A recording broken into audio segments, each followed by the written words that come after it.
Yung rumor na Andreas kahilig to Titan Ultra Giant Risers, kapalit ni Cade Flores sa SMB ang dami nang umiikot sa FB at YouTube ngayon, pero hanggang ngayon wala pang kumpirmasyon galing sa PBA o sa dalawang teams. Eto yung breakdown ko base sa mga kumakalat. Number 1, saan galing yung usapan? Madalas lumalabas siya sa mga PBA trade rumor pages at YouTube vlogs. Sa mga graphics at posts, si Andreas kahilig at si Cade Flores talaga yung pinagpapalit. Pareho silang bigs na masipag sa ilalim at kilala sa depensa at energy. Number 2, makes sense ba yung trade on paper? Para sa SMB. Nawalan sila ng backup bigs nung nakaraan.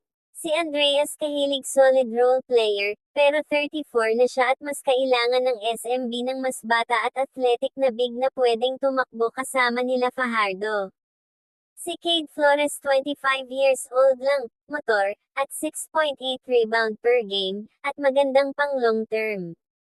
Perfect siya sa system ng SMB kasi trabahador siya at di kailangan ng bola.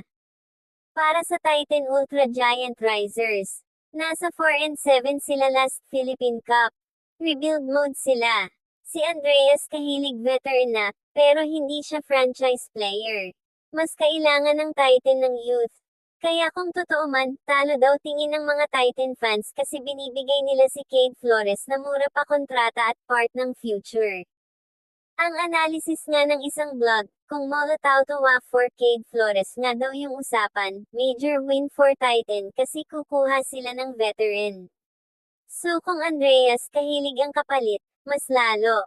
Number 3, totoo ba o gawa-gawa lang? Hanggang ngayon wala pang source galing sa team management o kay Coach Leo Austria. Marami ring fake trade graphics na kumalat recently. May isang vlog pa nga nagsabi na yung super duper mega trade na kinasasangkutan ng SMB ay 100% fake news. Tsaka pansinin mo, sa ibang rumor posts, ang nakalagay ay Molotov to WAF for Cade Flores, hindi kahilig. Tapos may isa pang post na SMB nag-offer kay Andreas Kahilig at Jericho Cruz para kay Cedric Bearfield ng Blackwater. Ibig sabihin, nagkakalat-kalat lang yung mga pangalan.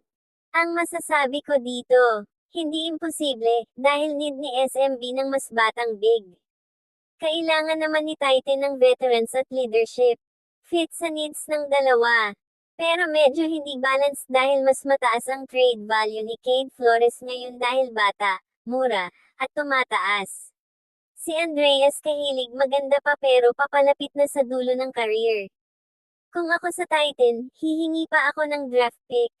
Ito ay wala sa official PBA transactions list. Hanggang rumor at what if pa lang siya sa social media.